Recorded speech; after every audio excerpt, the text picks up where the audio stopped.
Boa noite. Hoje estamos aqui com a nossa professora, né, da Faculdade Pitágoras, professora Esther Grassi, que, como muitos de vocês sabem, é também servidora, né, da Fundação Hospitalar do Estado de Minas Gerais, e ela está lotada no Hospital Eduardo de Menezes, que é referência, né, no estado para o tratamento da Covid-19.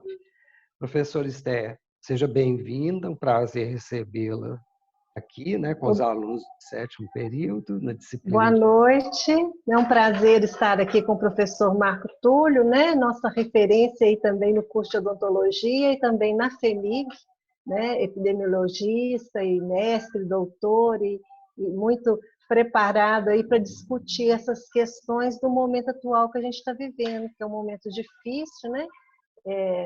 A gente nunca imaginou que ia estar vivendo essa pandemia, né, com tanta repercussão aí para o mundo inteiro, né?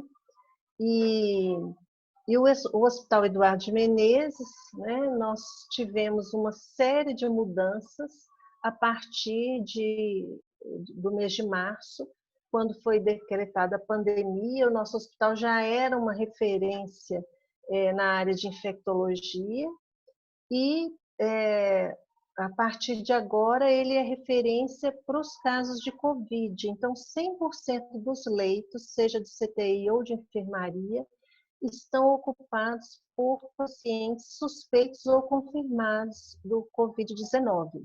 Então, o que aconteceu?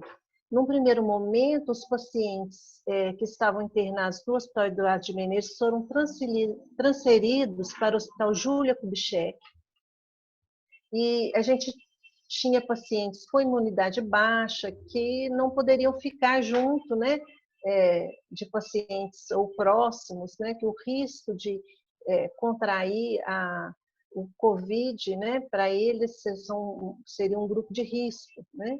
Então, esses pacientes foram transferidos e o hospital passou por uma verdadeira reformulação. O que aconteceu? Teve ampliação do CTI, com chegada de abertura, né, de uma divisória que uniu a ala B com o CTI, transformando num espaço único. Então, chegaram mais camas, mais respiradores, mais aparelhos. O ambulatório, onde a gente tem o atendimento odontológico, foi suspenso, então todas as consultas eletivas foram suspensas, o ambulatório transformou em enfermaria, o bloco cirúrgico transformou em CTI. Então, assim, o número de leitos, né, aumentou de maneira significativa no hospital. E ainda temos vários leitos desocupados, mas aguardando, né, porque a gente sabe que os casos estão aumentando, não só confirmados como suspeitos. Então, a gente tem passado por toda essa reformulação.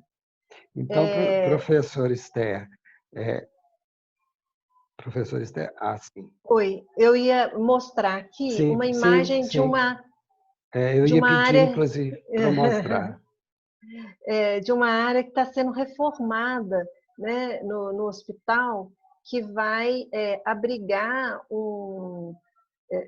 também como se fosse um hospital de campanha, né? Já estão sendo construídas de maneira assim, em tempo recorde, né? Já tem instalações hidráulicas, elétricas para receber equipamento, já com divisórias metálicas. Então, um verdadeiro hospital de campanha está sendo montado nessa área e está sendo ampliado aí as estruturas do Hospital Eduardo de Menezes para poder abrigar mais pacientes no caso de um avanço aí, né, na curva aí dos casos.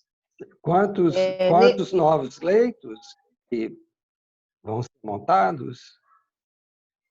Bom, eu acho que eu não sei te falar de cor, mas a gente tem aqui uma vista do novo CTI, já com a união do que já era o CTI com uma das alas menores que a gente tinha, né? E transformou aqui nesse CTI ampliado.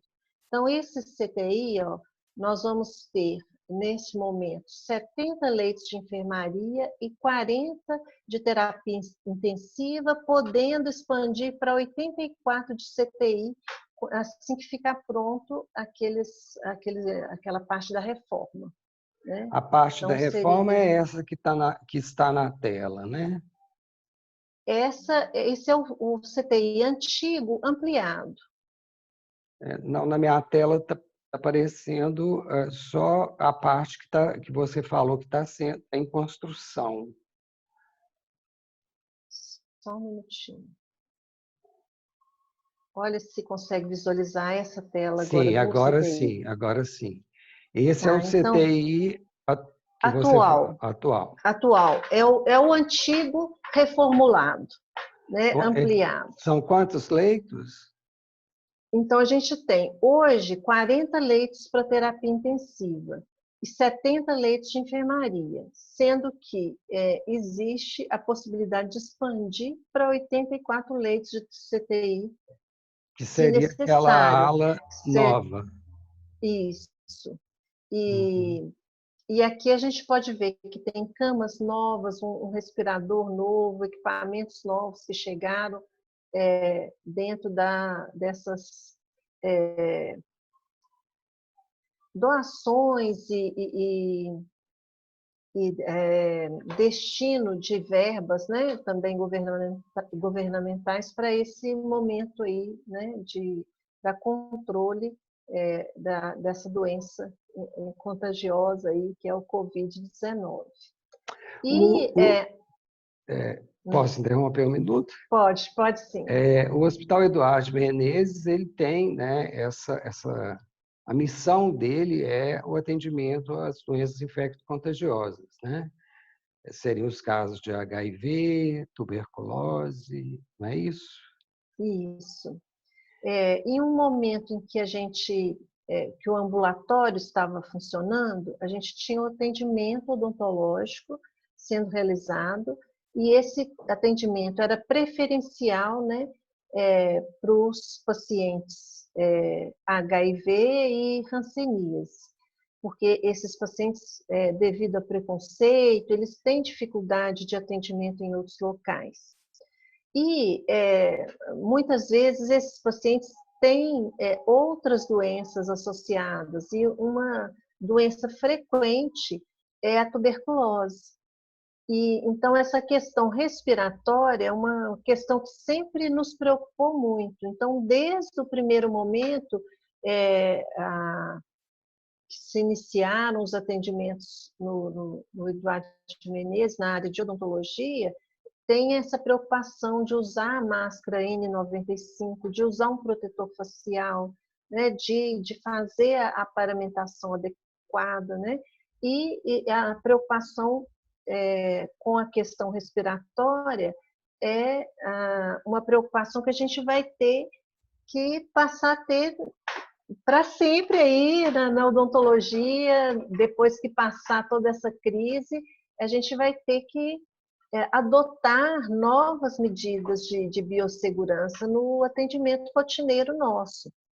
Então, o protocolo em relação ao EPI, né, vocês já tinham um protocolo que era para atendimento aos pacientes com histórico de tuberculose, né, Isso. O que é o protocolo é o uso seguinte. Assim, por favor, fala o protocolo. Seria o uso do jaleco cirúrgico, né? Luvas, o óculos de proteção, a máscara N95 e o protetor facial. Agora, tem sido recomendado o seguinte: colocar uma máscara cirúrgica em cima da N95, que a N95 você poderia ficar com ela 12 horas ali no atendimento. Então, entre um paciente e outro, você trocaria a máscara cirúrgica que está por cima da N95. Você está usando também o protetor facial. Aí, entre um paciente e outro, você vai higienizar, você vai descartar o jaleco, a luvas e a máscara cirúrgica. O óculos de proteção e o protetor facial, você vai lavar com água e sabão e desinfectar com álcool 70, né? E a N95 você pode ficar com ela 12 horas, vai ser a mesma máscara durante 12 horas, mas com esse cuidado, né, de utilizar uma cirúrgica por cima, mais o protetor facial. Então, de acordo com o protocolo, desde que a N95, né, esteja protegida e não se umidifique, você pode usar até 12 horas a N95, certo? Isso é questionável. Tem alguns médicos que não concordam com esse protocolo e esse protocolo vai mudando sempre. Então, à medida que vão saindo novos trabalhos, novas pesquisas, esse protocolo vai sendo atualizado. Então, esse seria o protocolo de hoje, né? Mas pode ser que daqui a uns dias a gente já altere essa rotina ou acrescente algum outro detalhe, né? Então, num primeiro momento, o protocolo seriam 2 luvas e não uma só. Então, assim, as coisas vão mudando, né? Porque à medida que, por exemplo, você descartou uma luva, depois a outra luva você vai fazer a desinfecção do óculos, da máscaras de proteção, né? Do protetor facial. Então, assim, tem algumas situações que o pessoal vai questionando e a gente vai fazendo uma construção coletiva, porque dúvidas a gente traz muitas e à medida que a gente vai trabalhando que essas dúvidas vão surgindo, né? Então, no momento, o atendimento odontológico no Hospital Eduardo de Menezes está suspenso, e os cirurgiões dentistas estão remanejados para outros serviços de apoio. Então, no meu caso, eu estou no núcleo de ensino e pesquisa, eu dou apoio na parte administrativa e dos treinamentos, principalmente de biossegurança, que estão sendo feitos no momento. Os outros dois... Só interrompendo um minutinho, se chegar algum caso de urgência, por exemplo, de um paciente com a COVID, qual que vai ser a referência? O Odilon Berens? Hospital Odilon Berens? Até agora não teve nenhuma urgência odontológica, mas a qualquer momento um dos dentistas pode ser acionado para ir fazer o atendimento no leito. Mas no consultório odontológico não vai ser feito esse atendimento. Porque ele está sendo usado como enfermaria. Como enfermaria. E também porque na questão do deslocamento do paciente que está em isolamento é complicado para ele deslocar até o consultório odontológico. Então, o dentista devidamente paramentado, ele vai até o leito se for o caso, mas evitar o máximo, né, de quanto menos pessoas, né, precisarem entrar na área de isolamento, melhor. Então, assim, até um tempo atrás, né, nós até tivemos uma visita, acho que foi até dessa turma do 7º período do Pitágoras, alguns alunos estiveram no CTI do Hospital Eduardo de Menezes. A gente tinha uma entrada até, de certa forma, tranquila, né? Tranquila no CTI. Hoje não, hoje está restrito porque tem casos de Covid lá, confirmados, positivos, então para entrar no CTI tem que estar devidamente paramentado com a N95 e a gente está assim, diminuindo o fluxo de pessoas do hospital. Então, os estágios foram suspensos, os treinamentos em serviço foram suspensos. Então, assim, evitar mesmo esse número acentuado de pessoas transitando no hospital. Professor Esther, e a casuística lá? Como que está nesse momento? Tem quantos casos confirmados, casos suspeitos, aproximadamente, né? Porque é difícil falar, né? Já que tem um fluxo, né? O quadro lá muda. Muda a todo momento. Então, assim, no momento, temos 4 casos confirmados internados no CTI, tivemos um óbito e mais de 40 pacientes internados em enfermaria, alguns com quadros assim que parece que vão confirmar, porque são bem característicos, e outros que estão em investigação, aguardando o resultado de exames, né? E o fluxo é o seguinte: o paciente ele é diagnosticado na unidade básica de saúde ou nas UPAs, né? Então, a partir desse momento, ou a UPA, ou Unidade Básica de Saúde, vai entrar em contato com a central de leitos.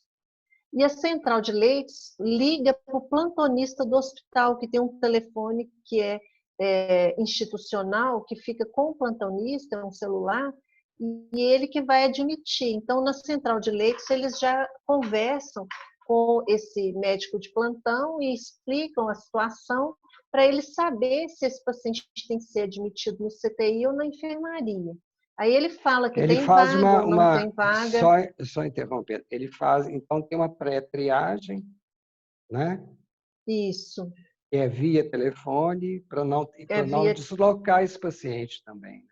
isso. Então, só depois de constatado que tem a vaga, né, que o paciente precisa ir para o CTI, por exemplo, que tem a vaga, o médico autorizou a ida do paciente, aí o paciente é transferido e chega já com tudo preparado para recebê-lo, né, de acordo com essa triagem que foi feita e com esse diálogo que foi feito com o médico plantonista, né? Então, o Hospital Eduardo de Menezes não é um hospital porta aberta, nenhum paciente chega lá, né, para atendimento espontaneamente. Ele ele tem que ir pelo sistema de regulação, né? Ele passa pelo sistema de regulação, né? Passa pelo sistema de regulação e ele vai chegar lá para internação via central de leitos.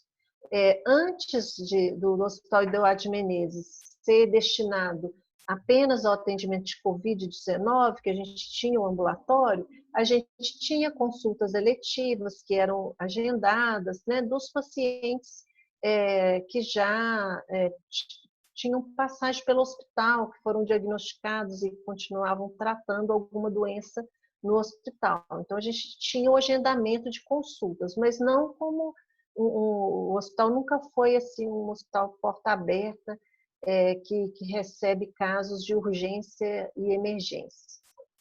Uhum. E o paciente, ele chegando, claro, né, vai passar pela avaliação médica. Normalmente, eu imagino que os sintomáticos, né, que tenham um grau de comprometimento significativo da função respiratória, vão para o CTI e já são entubados. É isso? Ou estou errado? Isso, o paciente com insuficiência respiratória grave, muitos já chegam no hospital com insuficiência respiratória grave, né? E na maioria das vezes já são entubados, assim que dão entrada, né? Depois daqueles procedimentos iniciais, né? De acordo com a necessidade, esse procedimento vai acontecer, né? E o CTI está preparado para oferecer esse atendimento, né? E os que não chegam com um comprometimento, né, maior das funções respiratórias, eles vão para a enfermaria? É esse o fluxo? Eles vão ficar na enfermaria, Em é, isolamento. numa, numa enfermaria de isolamento. Então, essa enfermaria tem os quartos individuais e tem os quartos assim que podem ter pessoas com o mesmo sintoma, que seria o que eles chamam de coorte, né? Que no caso de terem muito fluxo, é aceito esse tipo de divisão, né, dos pacientes, que às vezes você não vai ter um quarto individual para Para cada cada um, um, né? né? A grande questão da Covid aí, o que a gente vê na mídia é mesmo o que se espera, né, que caso tenha um pico aí nessa curva, que chegue a esse pico, vai ter que se readequar muita coisa na questão dos leitos, né, porque não vai ter leito diante desse quadro quando você tem um número muito grande de doentes, né, é o que a gente está vendo aí, né, que as medidas de isolamento são justamente para evitar esse pico, né, E muito no grande. momento tem tido um gasto de aproximadamente 1.000 EPIs por dia no Hospital Eduardo de Menezes. E, então, assim, cada procedimento ele demanda, né, a troca do EPI. Então, a equipe está muito preocupada, né, de faltar o EPI. Então, assim, as ações têm sido muito pensadas para realmente não usar EPI desnecessariamente, né? E, assim, a gente espera, já se acionou, né, também o uso de jalecos cirúrgicos de pano, que são esterilizáveis, porque seria um plano B aí, né? Mas aí você usa como se fosse o jaleco descartável mais fino, como se fosse uma segunda pele por baixo do jaleco de pano esterilizado. Então, esse também tem sido uma alternativa de reserva ali para, se faltar aquele EPI impermeável, que é o ideal para os casos, para quem vai fazer algum procedimento no paciente de COVID. Que às vezes o paciente, para cada atendimento, tem um fluxo diferente, né? Então, o fluxo para aquele profissional que vai entrar e só conversar com o paciente é um. O profissional que vai puncionar uma veia, vai chegar mais perto do paciente, o fluxo já é outro, a paramentação já é uma paramentação mais rigorosa, vamos dizer assim, né? Uhum. E, nesse sentido, os dentistas que não estão atendendo, né? Sim. Eu estou no NEP e o doutor Eduardo e a doutora Flávia, eles estão dando um apoio na parte de organizar os EPIs e fazer os kits. Então, a gente tem hoje a distribuição do kit administrativo. O kit administrativo é para quem vai ficar, por exemplo, eu que estou no NEP, a gente vai usar só máscara, né? Então, a gente recebe o kit de máscara só. Máscara cirúrgica, né? Máscara cirúrgica, Então, cada A função, N, né? só interrompendo um minutinho, a N95 se usa no CTI e nas enfermarias em que estão os Nas pacientes isolados. enfermarias onde estão os isolados. Uhum. Então, se você vai entrar no quarto de um paciente que está em isolamento, você tem que antes colocar a N95. Professor Você já Esther, paramenta na antessala, a paramentação na antessala, né? E a desparamentação também na antessala. professor Esther, no sétimo período a gente tem estudado e até discutido a questão do protocolo de atendimento a esses pacientes, pensando inclusive na clínica odontológica, né? Porque nesse momento não estão havendo as aulas práticas, não está acontecendo as aulas práticas, né? Mas em determinado momento isso vai acontecer. A gente sabe que os dados epidemiológicos mostram, né, que a gente vai ter um pico na curva, depois essa curva ela deve cair, né? E a gente vai estar voltando ao atendimento clínico, né? O que você pensa, assim, que você diria para os alunos nesse momento, assim, pensando nessa volta à clínica, né? O que você pensa disso pela sua experiência, né? Porque vocês não atendiam pacientes com COVID, claro, que é uma doença nova, mas tem uma experiência importante com os pacientes, né? Com De tuberculose, tuberculose, isso. né? Então, que também a forma de transmissão é basicamente a mesma, né? São gotículas, né? Gotículas. E por vias aéreas. O que você pensa, o que você pensa disso? Essa transmissão, mesmo a gente tendo um período em que vai ser liberado aos poucos, né, o convívio social e esse distanciamento social, o vírus vai continuar circulando, né? Sim. E nós temos pacientes assintomáticos que transmitem o vírus. Então, assim, nós teremos que ter um protocolo mais rigoroso no sentido de proteção de todos, né? E o dentista, nos nossos procedimentos, principalmente quando usa caneta de alta rotação com refrigeração, nós geramos um aerosol que o risco é o mesmo se a gente estivesse dentro do CTI com o paciente entubado, né? Então, o risco que a gente corre é o mesmo, né? E então a gente precisaria rever a questão da máscara, né? Se a gente continuaria usando a máscara cirúrgica ou adotaria a N95. O protetor facial eu acho de suma importância e o Eu óculos também de acho. proteção. O óculos de proteção, porque o vírus não vai penetrar pela pele íntegra, mas ele vai entrar pelas mucosas da boca, mucosa nasal e a mucosa ocular. Então, o protetor facial, o óculos embaixo do protetor facial, o óculos de proteção, porque tem as barreiras laterais, né? E a máscara N95, elas vão garantir uma proteção maior para o profissional mediante a formação desse aerosol.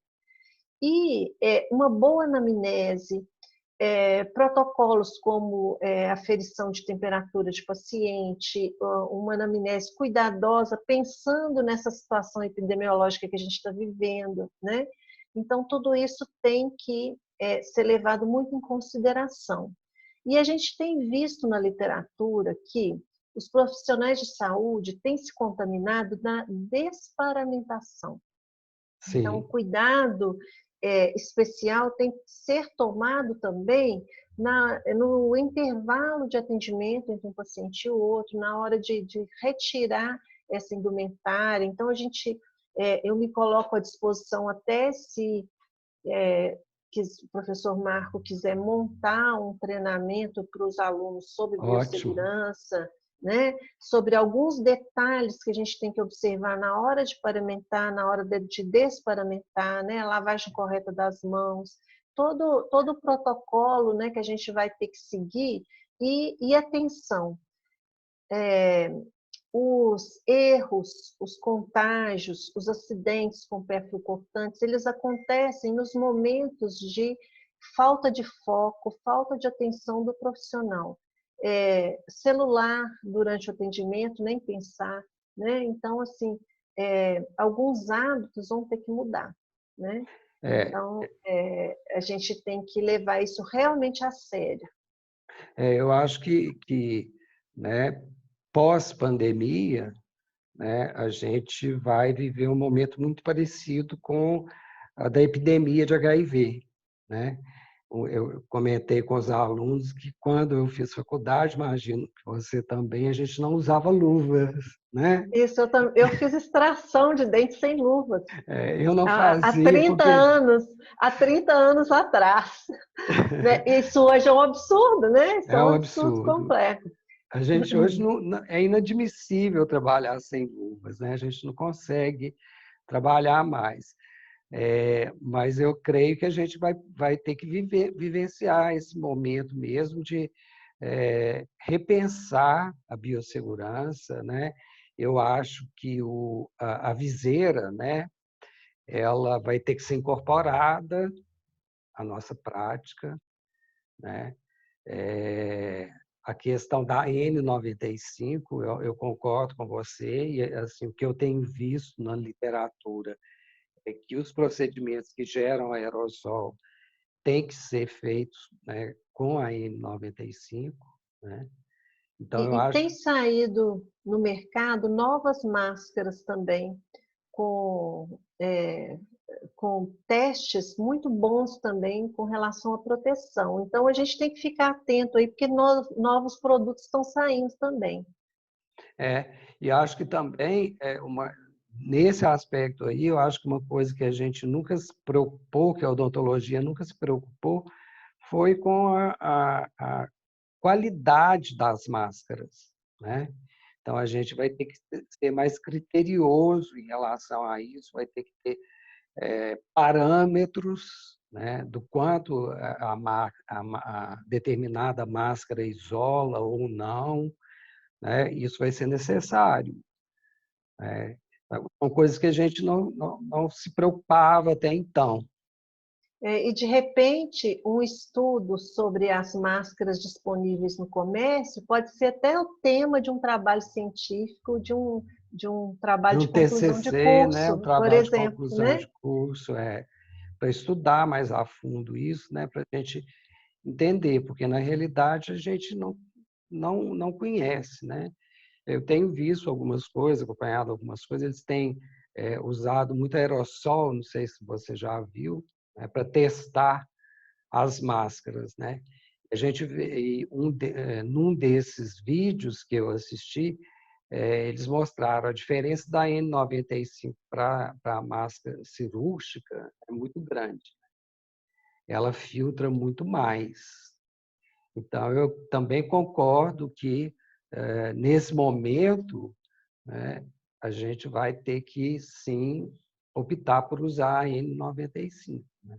E tem esse limite das 12 horas, mas como você mesmo já falou, se a máscara ficar umedecida, ela perde essa capacidade de filtrar, né? Essa máscara úmida, ela não vai ter a mesma efetividade. Então, você vai usar o bom senso. Se você viu que ela já não está cumprindo ali o papel, aí você vai ter que descartá-la antes, né?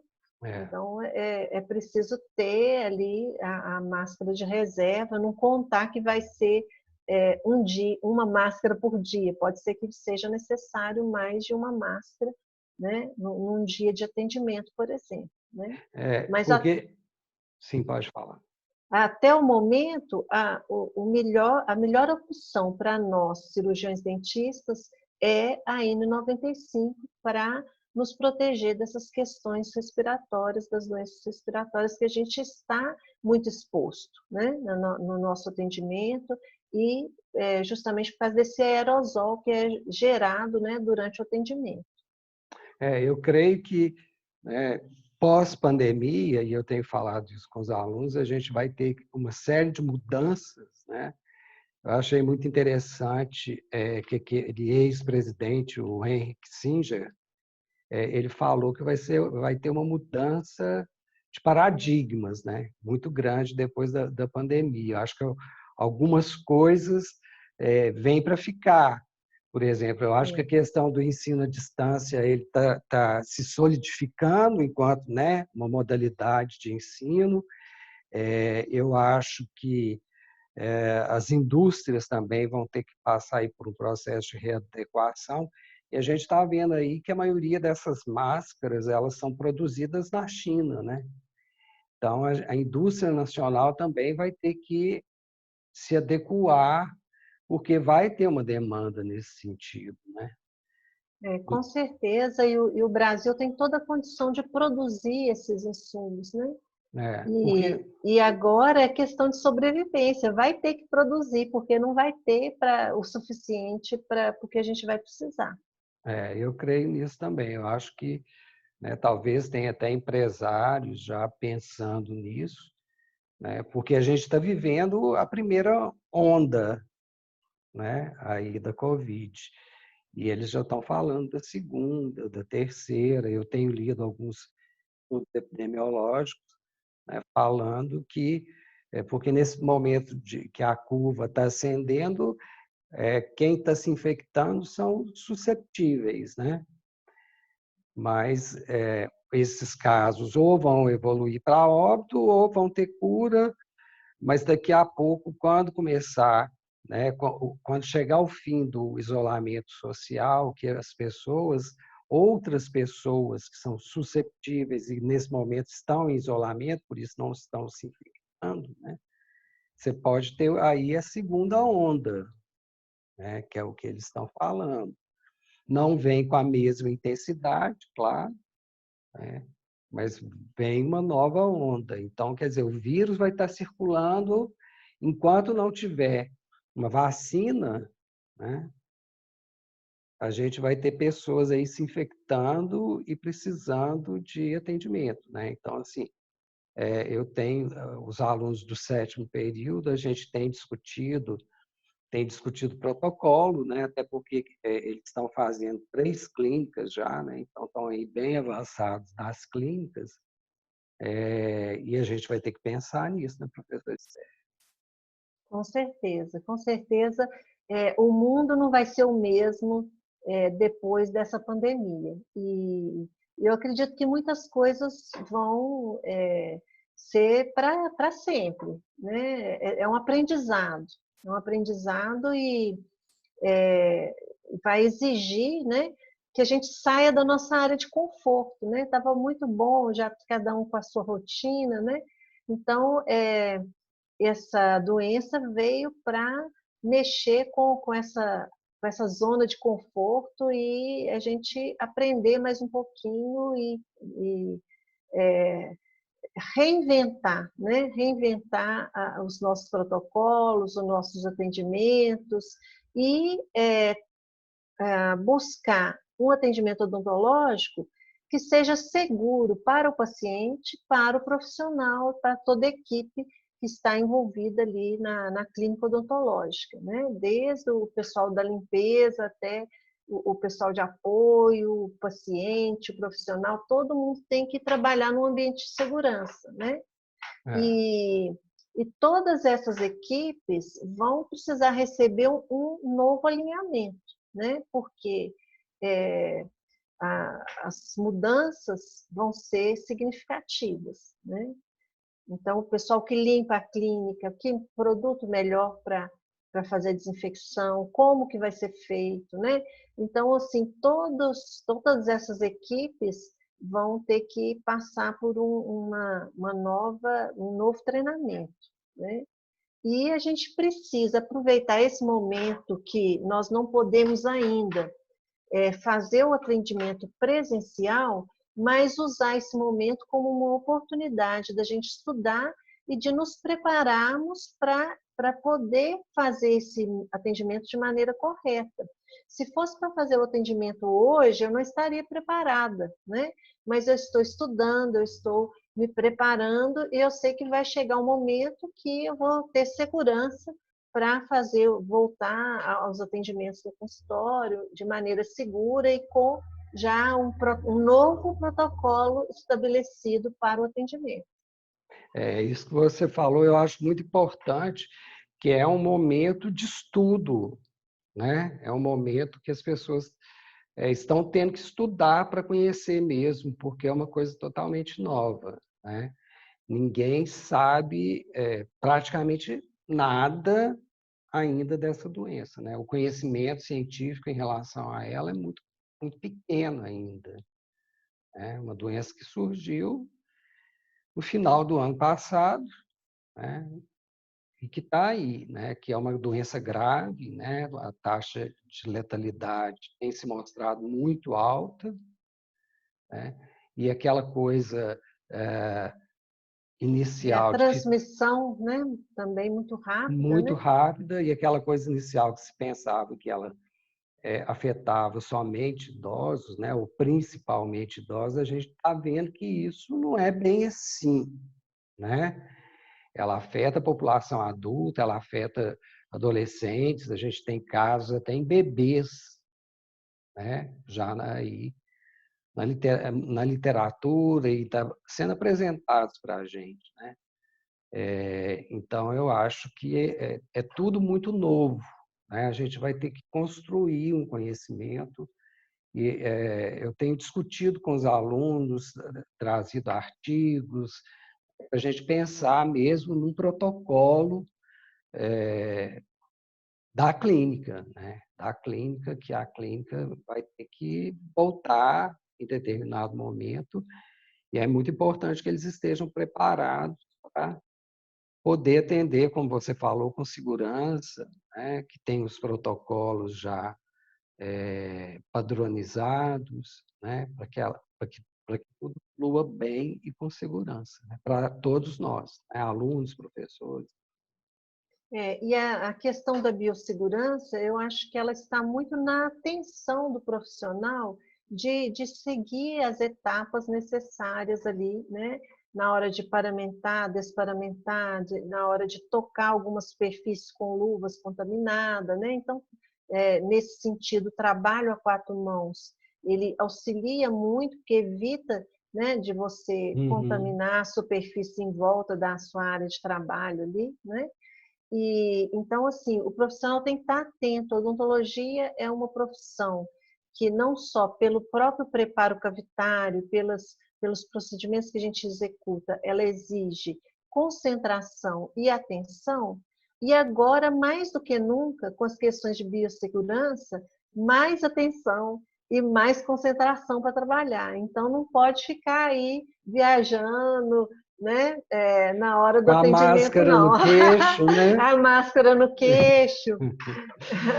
Essas Hoje coisas. mesmo acontecem muito. Hoje mesmo eu peguei um Uber para ir para o hospital, eu estou evitando de andar de ônibus, e o taxista estava com a máscara no queixo. Aí eu falei com ele, coloca a máscara no lugar, desse jeito você não está protegido. Ele falou assim, não, mas eu abaixo a máscara só para falar. Eu falei assim, é justamente na hora de Que você falar fala. que você precisa, que você vai é, é, colocar aí as gotículas para fora e que aí que tem o risco de contágio. Então, eu estou assintomática, mas eu posso ter o vírus e estar transmitindo para você. Então, eu estou usando a máscara para te proteger. Você usa a máscara para me proteger. Né? Tem. Então, tem muita gente usando a máscara errada aí de pendurada no queixo. Tem, tem. É, a população ainda tem algumas coisas que ela vai demorar um pouco a assimilar, né? Por exemplo, a distância na fila de supermercado é um outro problema também, né? As pessoas têm a marca, agora é obrigatório, né?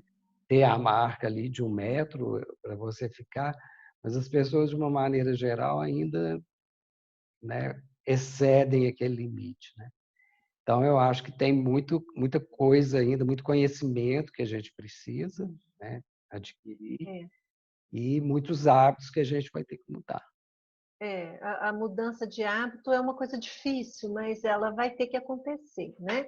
Outra coisa que a gente observa muito nas clínicas de odontologia, o dentista está atendendo, ele leva a mão ao rosto enluvada para arrumar o óculos, né? Já contaminou ali, né? Depois, com a mão sem luvas, você vai tocar no óculos que está contaminado, né? Esse momento que você ajeita a máscara é um momento de contaminação também, né? Na hora que você tira a máscara também, tem a maneira correta de retirar a máscara, a superfície externa da máscara, você não vai Tocar, né?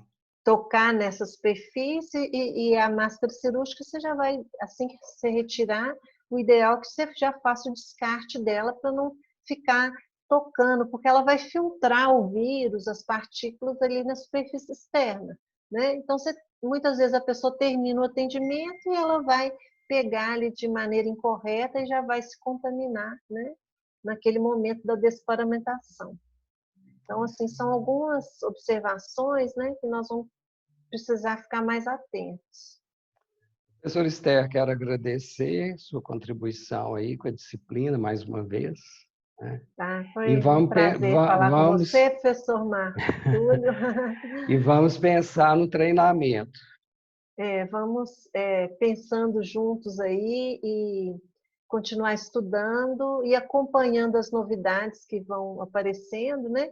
Para a gente montar um protocolo que realmente garanta a segurança para o atendimento às clínicas, né? Que não adianta voltar para colocar os alunos, os pacientes em risco. Então, a gente tem que realmente ter consciência do momento certo de voltar aos atendimentos e com um novo protocolo de biossegurança, né? Isso aí. Então, muito Então, boa obrigado. noite a todos. Boa Tá? noite. Eu vou parar aqui